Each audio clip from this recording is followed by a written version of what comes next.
Welcome to Sweet Life Beat Life. We hope this video helps. You start by picking the CMS and lock in hosting, WordPress, Ghost, or a static generator like Hugo. Once chosen, make sure SSH and 2FA are enabled for security, then create a Git repo with main, staging, and feature /* branches.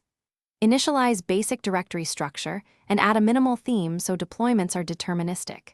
Next, add CI config file to the repo.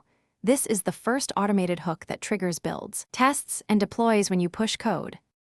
Now focus on the middle work. Configure CI to build, lint, and test your site automatically. This ensures quality before deploy. Connect your CMS via webhook so content changes trigger the pipeline and produce preview deploys on staging. Create templates and front matter rules so authors write in Markdown and metadata is consistent. This reduces manual formatting.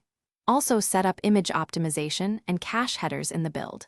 Once that's reliable, wire automated scheduling and publish steps into the pipeline. Finish by defining production deploy rules. Merges to main should trigger an atomic or blue/green deploy to avoid downtime. Make sure monitoring and alerting are active for logs, build failures, and performance regressions so you get notified immediately. Also configure automated backups of content and database snapshots. If something goes wrong, roll back to the previous build artifact and inspect CI logs to find the failing step. Then fix tests locally, commit, and rerun the pipeline to verify the resolution. Thanks for watching. Consider subscribing if we helped you.